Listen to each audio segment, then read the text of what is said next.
Hey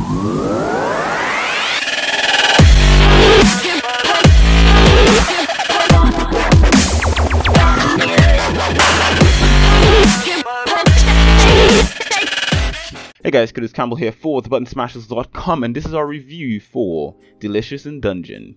Currently it seems that every manga and anime storyline is focused on this fantasy RPG setting that has been popularized by Sword Art Online. It's almost like they think about what they want to cover, like this one being focused on cooking and food, and then there's a wise guy in the meeting that pops up and says, add some fantasy RPG aspects to it. And everyone's like, yes, that sounds perfect, that sounds spectacular. Anyway, Delicious in Dungeon seems like a manga written by a focus group. Food manga such as Shokugeki no Soma are popular, so add that. Fantasy manga is also popular thanks to Sword Art Online and Axel Will, so add that too. Mix it together and you get Delicious in Dungeon, which is a fantasy RPG manga focused on cooking. And I know I repeated myself a couple times there, but there's reason for that. Emphasis. I wanted to emphasize just how easy it was for Delicious in Dungeon to be a cut-dry, cut-and-paste story. It was possible, but it's not. And so I apologize if at all I seemed misleading with my opener. As mentioned before, it's all for emphasis. This manga had all it needed to be a lame by-the-books forgettable bollock story, but it's not. It's enthralling. The initial setup sees a group of dungeon explorers meet a terrible fate by the claws of a dragon. To save the rest of the group from total annihilation, one of the members sacrifices herself to teleport the rest of the members to safety. She, being the younger sister of the driving force of the plot, Leos, is eaten by the dragon. Now in this world it's possible to resurrect someone who has passed away if you can find their body. So Leos and a few of the members of his band who decide to remain with him despite their recent failures set out on a new adventure to slay the dragon, eat it and save his sister. Oh wait, did I not mention that they want to eat the dragon too?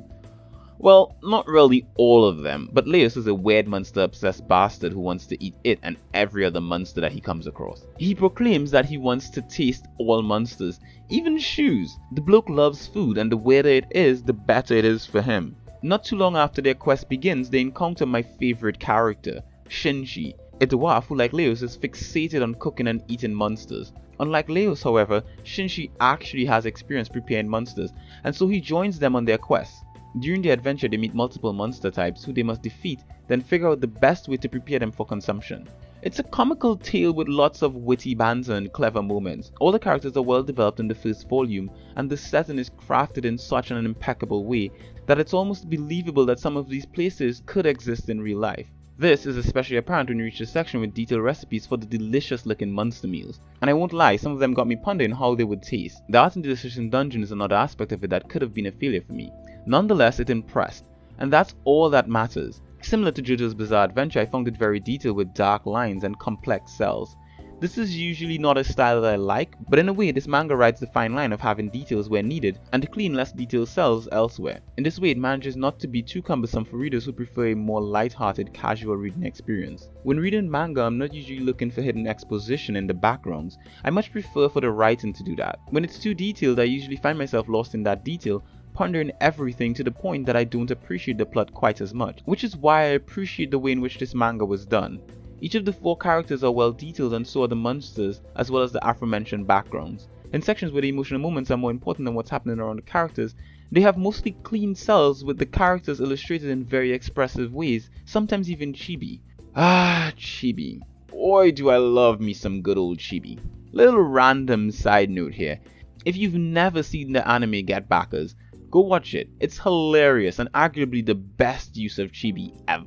Back on topic, Delicious in Dungeon is a physical release, and as such I'll be mentioning the book itself. It's a bit larger than the regular manga size that I'm used to, similar to Remember Your Nature. Now this isn't a big problem, however, I do prefer the smaller sized books as they're much more manageable and dare I say cuter. And I like cute things. The covers are not glossy, so they're good for reading for extended periods of time, although they may start to deteriorate easier than glossy covers due to their extended use. As for the pages, they are of a good quality, and I found the volume consisted of the right amount of chapters. There's even a couple extra pages at the back of the book that go into more detail about the different monsters that are covered in the volume. So with all that I've had to say about Delicious in Dungeon, here's my final verdict. The saying, don't judge a book by its cover, can be used with regards to this particular manga in some ways. It's a story that I assume wouldn't turn out to be much more than a waste of time, a cliche copy and paste book that any random mangaka without any imagination could come up with. Thankfully I was wrong, and the manga is a pleasurable read, filled with mystery and humor and likable characters. The first volume introduces us to all the characters in a nice way while constructing the building blocks for an epic tale that should span multiple volumes. Thank you very much for watching our review of Delicious in Dungeon. If you like this review, make sure to leave us a like and let us know what you think about the manga in the comment section below. If you'd like to see more reviews like this from us, make sure to subscribe to this channel.